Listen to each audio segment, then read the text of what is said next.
So welcome to the Alexandra Wenman Show, and I'm delighted today to present you with the host of the show, Alexandra Wenman, who's going to be talking to us about her journey and sharing with you some of the incredible teachings and healings that she's here to share with you.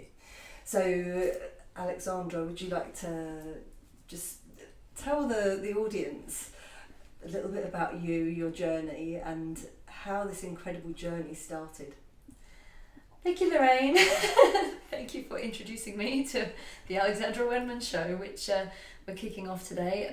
The reason I wanted to put this show together is because I have a huge interest in all things holistic, all things consciousness, and all things spirituality. And I've had this ever since I was a young child. I suppose my experiences in this world started at a very, very young age. I was aware as a child of, I think, what I now know was my budding clairvoyance. I would have, as I fell asleep at night when I was very, very small, pictures that would play out across the back of my eyelids, and I would see faces and things appearing to me, and I didn't know what they were. I never kind of had a label for it, and I just assumed as a child that this was how everybody was, themselves. I thought it was really normal. And there were times at night when I would get scared and go and get into bed with my mum and dad and then find that they were still playing out in the dark on the ceiling. I could see things going on. And as I grew up, I was very creative. I was very intuitive. I always loved writing poetry from a really young age, and I didn't know where that poetry came from. I would always feel that when I was really in the moment with my writing, that it sort of almost felt like it came from somewhere outside of me. And this is a gift I now know is a bit of a gift for channeling information, and another gift that we call claircognizance, which is just clear knowing when information just drops straight into your conscious awareness without you even knowing where it's come from, but you just know that it's right.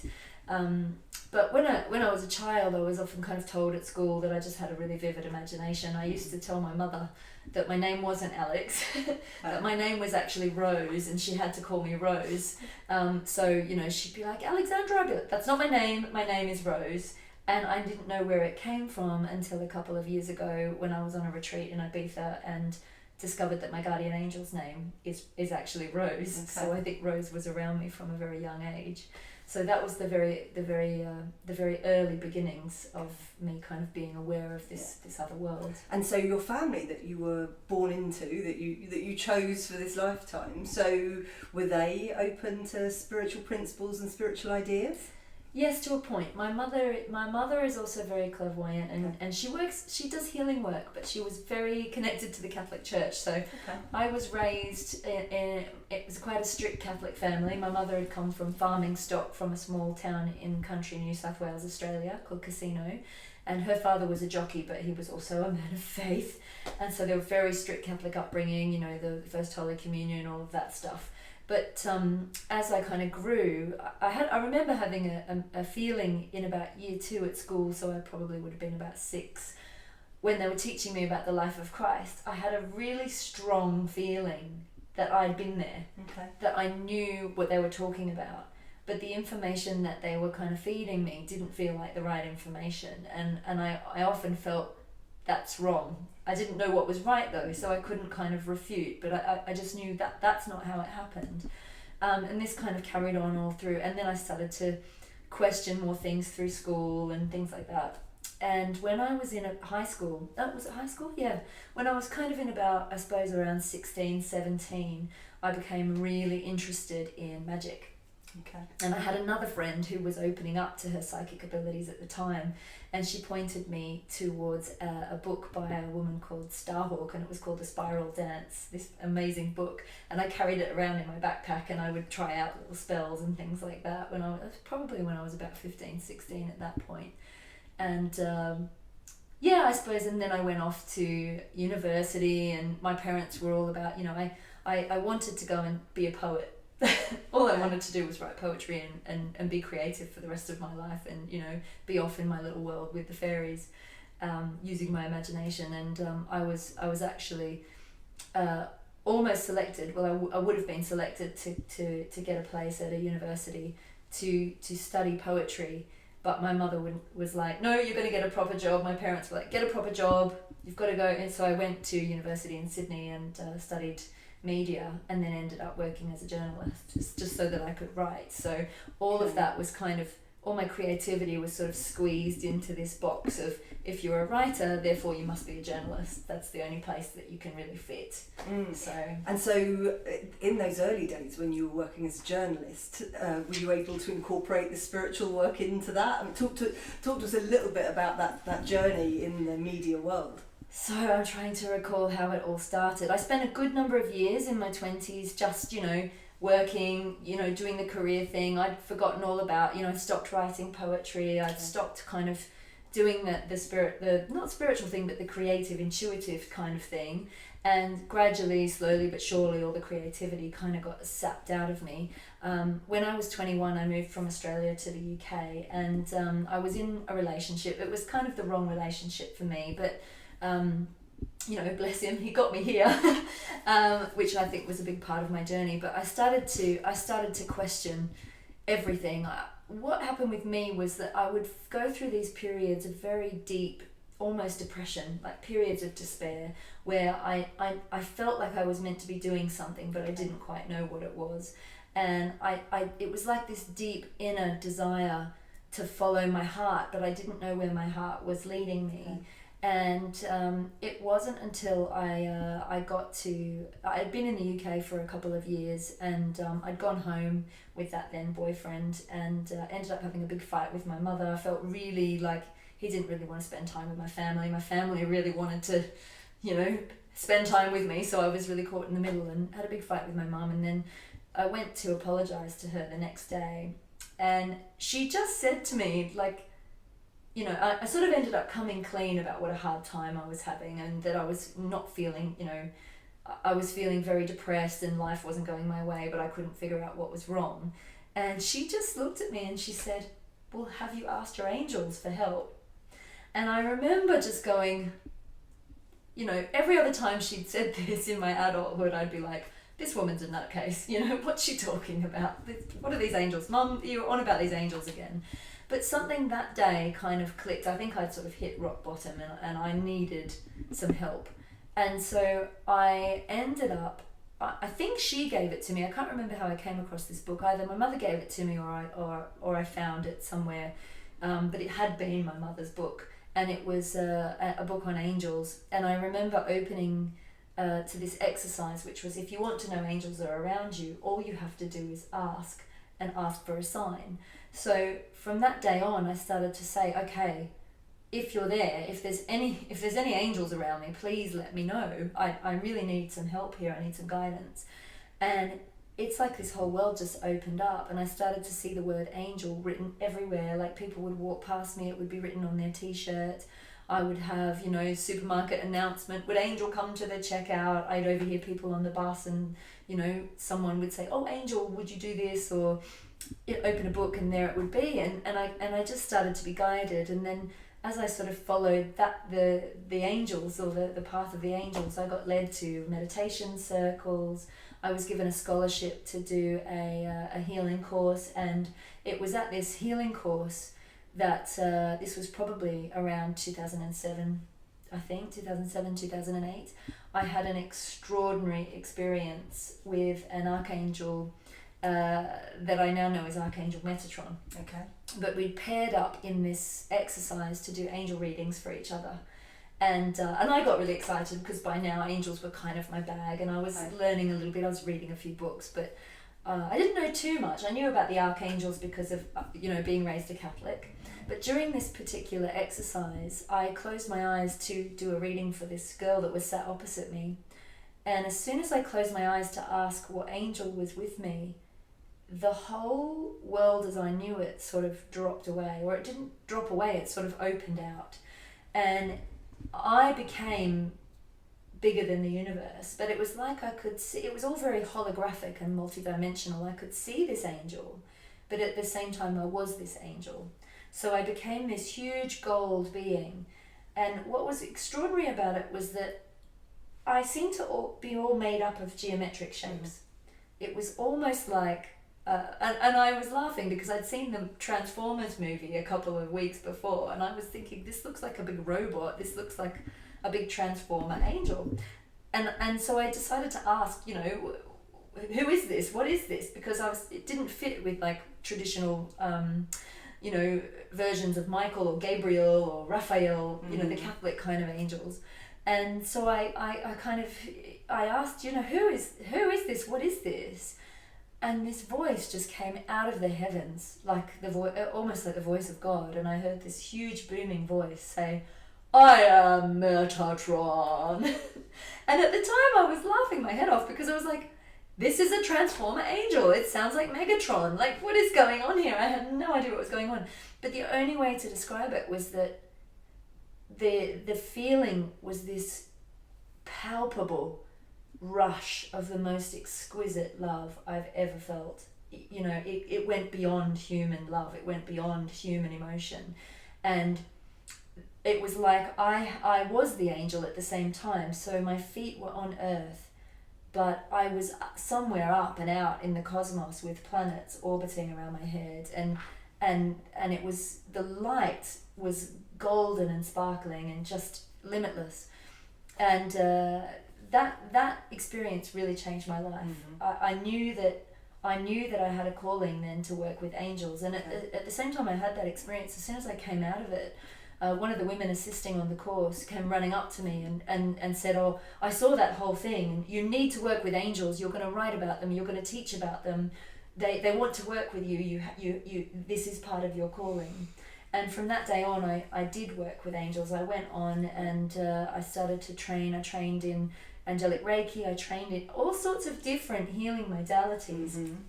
And yeah, that's kind of how it began. And I knew that whatever I did, this was then going to be my calling. And I suppose the next step after that was I was working at a fashion magazine at the time, like a celebrity fashion magazine. So I was going to ask how that fitted in with the celebrity world and celebrity journalism. I'm not entirely sure there are too many angels that are floating around in that world. It didn't really fit. In disguise, maybe. Yeah, totally in disguise. I had to kind of find my way because I knew that my calling involved these angels. I just knew. And I'd had more visitations since then of that light, of that huge, they were huge experiences. It was totally embodied. It was not just a little, oh, this is just a little image in my imagination. It was a tangible physical experience. And it was so real, more real than you and I sitting here. And so, but amazing things started happening to me in my life. I was propelled forward through my career just by asking for help. And I'd always wanted to write, but somehow I ended up working as a sub-editor in magazines and I wasn't able to write. I was never given the opportunity to write. Okay. And suddenly, you know, a new editor came along and saw my performance review and was like, "You need to be writing. You know, why aren't you writing?" And so I was sent on this, you know, first-class press trip to Japan to write a double-page spread all of a sudden, and I knew these angels were helping me in this. And before I knew it, I was made celebrity party reporter. So I was out interviewing all the celebrities at parties, and suddenly I was the feed editor, so I had my own page to edit and keep the budget for, and I was running all these different kind of parts of the magazine, and I knew how everything worked. I was learning all the ins and outs of the magazine, and I remember one day kind of going, all right, angels, why am I doing all of these jobs? Like, why do I need to know how to handle a budget? Why do I need to know how to edit and write, edit, and put together a whole entire portion of this magazine? And I was working all these hours too. I was doing about 5 or 6 different jobs, working my it was like axe to the grindstone. There was no time for a personal life at this stage. And so I ended up being squeezed into this life where I was so stressed, I was so wrung out, and I felt further and further from my calling than I could have got. It was like, I'm supposed to be doing this spiritual work, but there's no time for it. And I'm really being pushed down this path of, you know, celebrity gossip, which isn't me, because I don't like gossiping about people. I'm all about love. So I was like, this is taking me further from my truth. And then one day I had a wake-up call. I had to get into the office at about 7 a.m. or something to write up all my copy before I'd have to do my day job still as a sub-editor. And I remember getting to my desk and sitting there and putting my head in my hands and just putting out this call and just saying, I can't do this anymore. Get me out of this. Just get me out of here. And I remember saying, I need to be working, because I still knew that I'd learnt all these skills for a reason. And I said, I need to be working for a magazine or a publication that is on the right page. I need a spiritual magazine. This is what I need. Universe, are you listening? Angels, help me. And about 2 weeks later, I actually slept in this day, I remember, because I was like, oh, screw it, I'm just having a lie-in, and I got to work late. And so that my boss wouldn't see me, I took a different path to my desk. And on the way to my desk, kind of sneaking in the back way into the building, I just felt this urge to stop. And for no reason whatsoever, I stopped in my tracks. And something said, look to your left. And I looked, and at the wall, on the wall was this notice board, and it said job of the week. And what was advertised was deputy editor of this spiritual magazine. Right. And I knew with every fibre in my being that that was my next step. And it ended up being an incredible training ground. And I actually wrote a column on the angels for this magazine, and that was kind of where my journalism converged with my spirituality. Right. Being editor. After 6 months of being there, I was suddenly editor when we got sold. And I'd never been an editor of an entire magazine before. But I suddenly found that this is where all my skills came into play. Like, this is why I've had to do all these different jobs. And so suddenly I was editor of this magazine. And it was an amazing experience. And what I think what we did with it was we really brought it back to life. We breathed some life into it. But, you know, as these things happen, there was obviously something else in store for me. And during the time that I'd been at, I was Now Magazine and then Prediction Magazine, during those times, I was training in all these different healing modalities, and I was following my path, and I was developing myself and having regular healing and kind of doing clearings and expanding my consciousness, I suppose, and learning about all this stuff. And I had these were all kind of moments where I was pushed into something else by the universe, like, you're not going to do that anymore, here's what you're going to do next, and here's what you're going to do next. And then I suppose when I clung to prediction like a bit of a life raft. I didn't want to let it go. I loved it, and I was so passionate about it, and I had this vision of making it really huge. But one day we just didn't have the funds, and we didn't have the readership, and it just collapsed. It just stopped printing. And that, I think, was the universe going, enough of that. Yeah. Now you're going to be doing this. And it was a real challenge. It was a real challenge because I felt like I'd lost my spaceship. I felt like I'd lost my vehicle, and I was flailing around in the world not knowing what I was supposed to do. And that was a very hard time because I had to go back to freelance journalism, go back into an office, go back into where I was really not comfortable, and just to make a living. And when I finally kind of changed my outlook, because I kind of felt like, what am I doing back here? I've done all this work. I know what I'm supposed to be doing. Why am I here? And I was seeing clients on the side and building up my healing business, but to make ends meet, I really had to go and do this work. And I was fighting against it every day, going, I don't want to be here. And then I went to see, I think it was Marianne Williamson thing on, doing the work you came here to do. And it changed my outlook. Okay. And instead of going in and fighting against being there, I kind of came to this realization, oh my God, I'm a light worker. What am I doing? I don't have to be doing it as a living to do it. Okay. I'm just here to spread love. And so every day I would go into the office and I would just beam love at everyone. And I thought, well, if I'm going to be here, I'm going to bloody make use of myself, and I'm going to be here and be in the light, and I'm going to help people and uplift people and do what I came here to do. And amazing things started to happen. People would ask me for readings in their lunch break. Okay. And then suddenly magazines that I'd worked on started approaching me to be in the magazine. So I would be, Therapist of the Week for Women's Weekly, and I would have articles about me in Chat It's Fate. And then after about a year or a year and a half of being back freelancing, just through word of mouth, I built up my healing business to a point where I could just step out. And I made the decision at the beginning of 2016 to go full-time into my healing work. Okay. And I don't really send out e-newsletters. I don't really advertise. I have a website, but this is kind of my first foray into really putting myself out there again, because I sort of, after prediction, I went to ground and I sort of hid for a long time. Yeah. It was a difficult situation, because even though I'd been pushed and it felt like the universe wanted to take me to another level, at the same time I was really badly cyberbullied. And I think a lot of the readers and a lot of the contributors actually believed that I was at fault for the collapse of that magazine. And it really didn't have anything to do with me. I wasn't privy to the financial information. I wasn't the publisher and I wasn't the owner. I was only in charge of what content we put in there. Yeah. And it was a really difficult task, because we had a 100-page magazine and 3 people running the whole thing. Right. And this included the website and the upkeep of everything. And we did, we were doing our own post. We were trying to reply to email. I mean, I had the emails every day. It was overwhelming.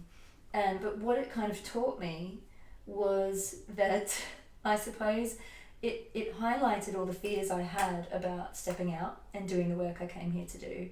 And it also taught me that it didn't matter how mean anyone else was to me. No one could have been as mean to me as I was to myself. And that was a real wake-up call. Yeah, absolutely. And this is now something that I teach people. This is now something I help people to overcome, is overcome their fears of, first of all, following their heart. And also I teach about self-love and the importance of self-love first. And I've overcome all those obstacles. And this is now me doing my thing.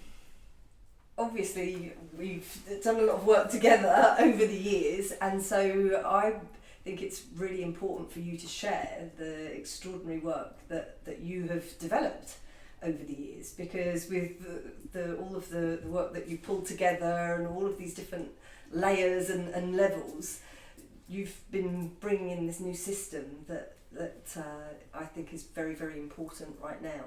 And very necessary right now. So do you want to talk to us a little bit about how that started to come through and how you're using it with people? Yes, definitely.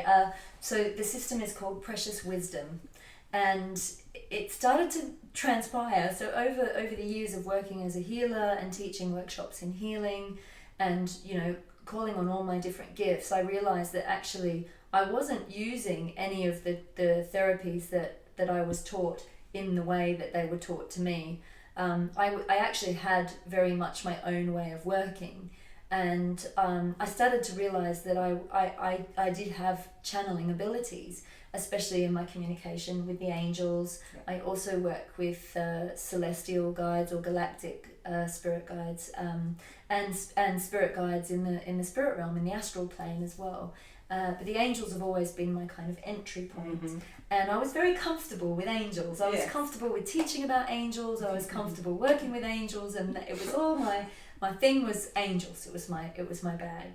Yes, but I think, as we know, when you're on the spiritual path, the comfort zone doesn't always last for very long, does it? You've got to get pushed out of that comfort zone into the next level. So what happened next? So at around the beginning of 2012, I think it must have been around February 2012, during meditation, I started to receive really strong messages.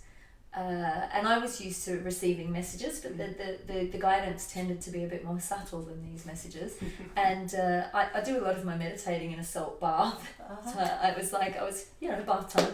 And I had an experience. I was having an experience, my signs in the universe, where I kept seeing this capital A everywhere. And something about it felt kind of Egyptian. So I rang up a very psychic friend of mine and I asked her advice. And she said, I'm hearing Amun-Ra. And she sort of said, next time you get in your salt bath, why don't you try chanting Amun-Ra and see what happens? And I was just like, this is just Looney Tune stuff. This is crazy. But you know what? I'm willing to try anything, because, the stuff that's happened to me, I mean, I always say I'm a normal girl, but I have really extraordinary experiences. And you know what? Doesn't matter if you can't make sense of it. That's actually the whole point. So, I mean, bath time. So I'm sitting in my bath, just laughing, just kind of going, all right, let's see what happens. Amun-Ra, 3 times. And then I'm sitting there chuckling to myself going, yeah, right. Okay, moving on to the next thing, where's the bubble bath? And the whole room turned gold. And this was eyes open. I was transported to another place in space and time. And the only way to describe it was I was in a temple in Egypt. Okay. And I was also in what looked like a bath, what looked like a very big kind of tub.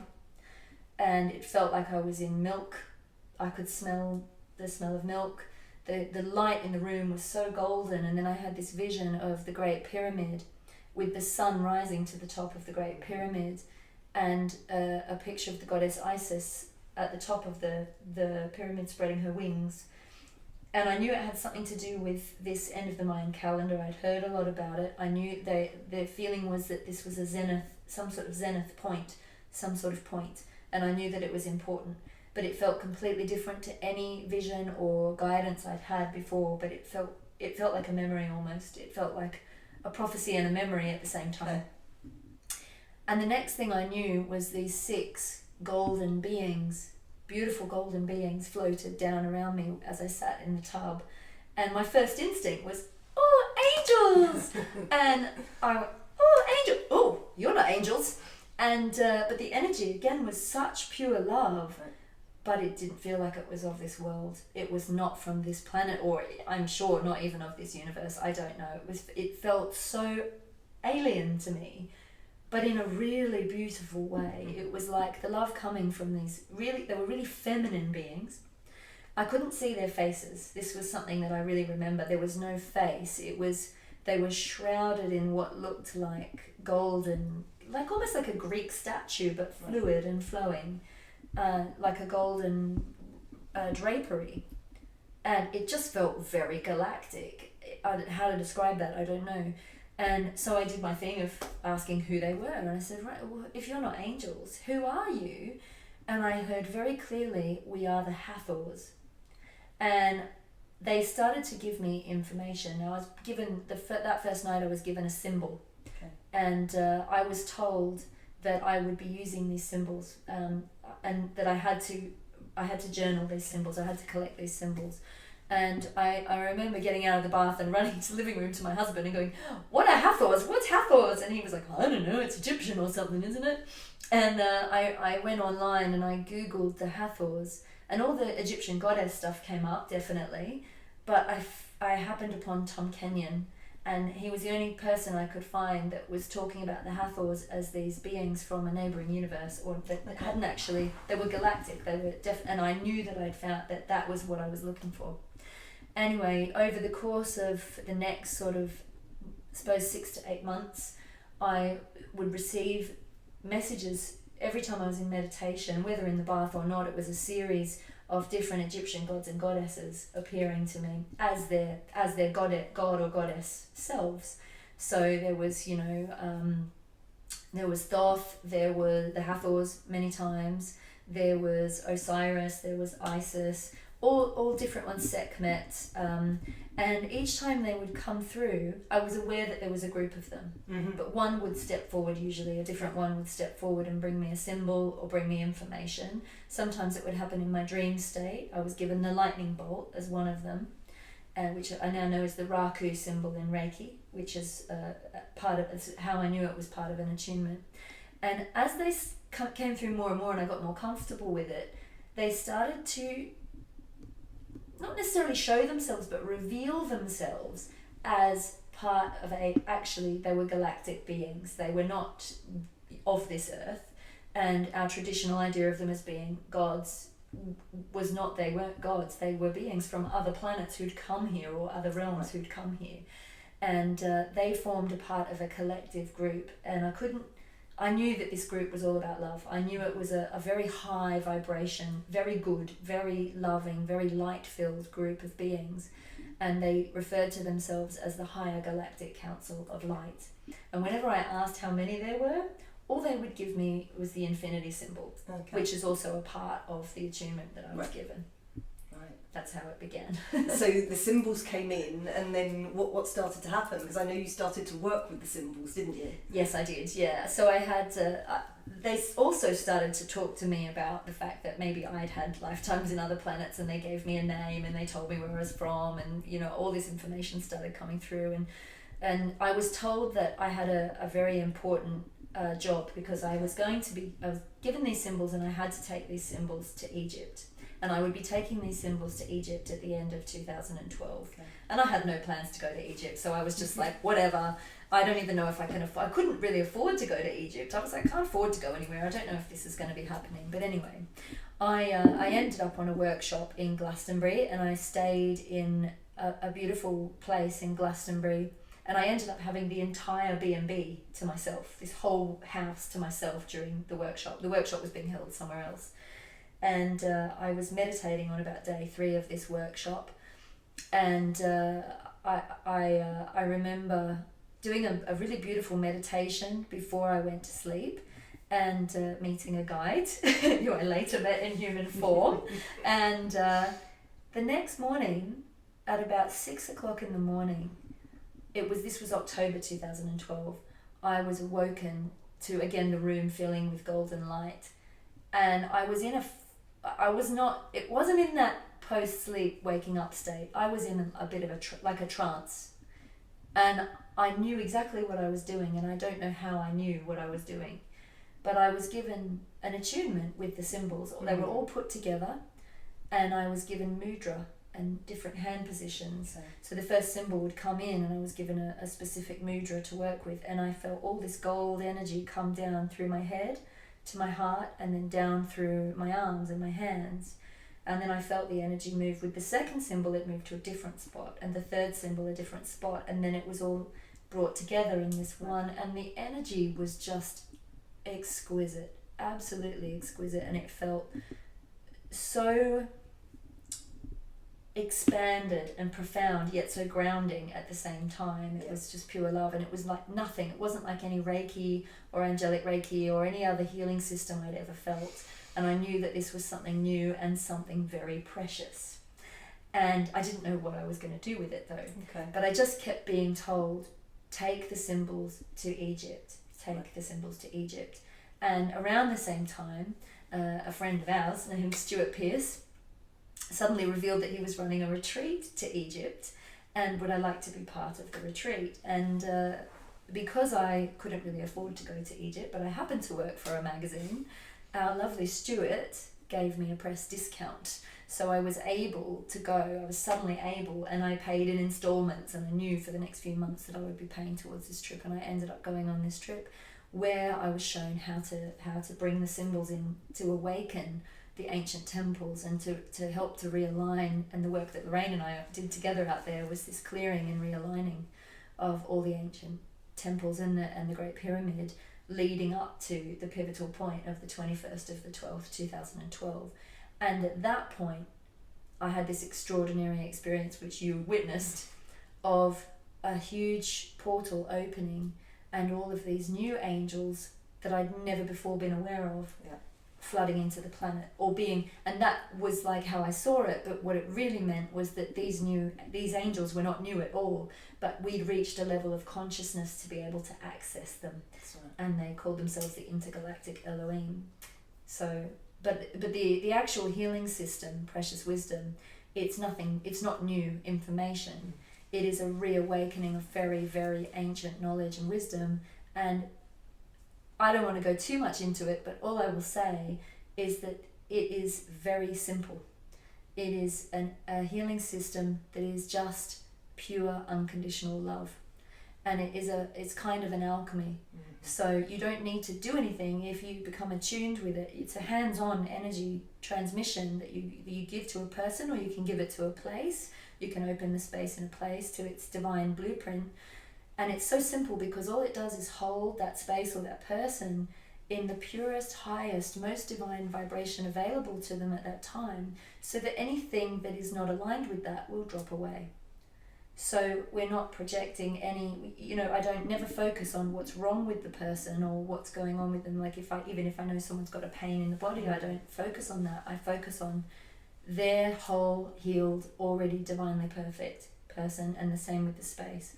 And it's just it's opening you up to what's already there. It's just that as humans, we've forgotten that we're already divinely perfect. Absolutely. And I've experienced this, and it really is quite incredible.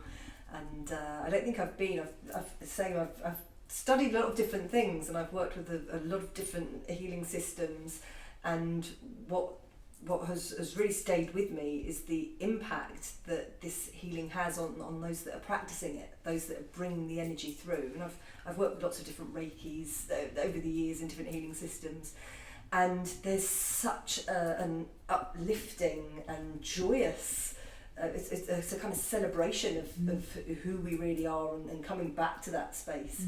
And it really has evolved. It's just such a beautiful healing system. So do you want to talk just for a minute about some of the impacts that this has had? Because I know that you're now working with clients and doing this healing system. So do you want to just share? Because obviously we can talk about how it feels, but the impact that it's had on some people's lives that you've worked on. Yeah, so, well, starting with mine, it changed my life completely, obviously. But what most of my clients seem to have, I've been working with the energy now, obviously, since 2012. And the main thing that people say is, after they've experienced it, they say, I didn't know I was out of alignment, but I somehow feel like I've been brought back into alignment. And it's very grounding. I've had people have their lives change really quickly for the better. Like, it's like old stuck things just seem to drop away, and they're finding their path, and they're finding their way forward. And I can't even explain. And since all the symbols are basically based on sacred geometry, so even the symbolism of it is divine perfection. It's mathematically what we are. But I've also now discovered that as kind of an add-on to what I've been doing with Precious Wisdom, if there are any stuck energies in the body, I'm just pulling them out. Don't need to know what they are. I'm just, while I'm in the process of doing the healing, it's just pull it out. Just pull out what's not needed. And it's like this accelerated. It's like an accelerated clearing from our 3D perspective, but it's an accelerated put you back together into your perfection. And I'm trying to think what else I can say about it. It's just, it's really been brought through for this particular time in our evolution on this planet. Yeah. And so what's next? What's next? Well, obviously I've felt the call to put together this video show, this YouTube channel. And the reason for that is we have such an extraordinary time on this planet at the moment. There is such a rise of Lightworkers and Starseeds remembering who they are, remembering that they have a calling and they're here for a bigger purpose. And this to me, this YouTube channel fits beautifully with Precious Wisdom, because I want to offer a platform. I want to bring back all my journalism training and everything and offer a platform for people like me and you and the people that have these gifts to be able to put them out into the world, but also so that the people who really need help as they're going through this quite painful, intense time on the planet as we evolve into this new evolution for our species, really. We're waking up. We're remembering that actually we're not all doom and gloom. We are love. We are light. We are here to have an experience. And I do totally believe that the whole point of being on this planet is beauty and pleasure and to live heaven on earth. But we've forgotten that, or we've had it, for whatever reason, we've become disconnected from that heavenly divinity that we, each of us, have. Heaven to me is not somewhere off up there.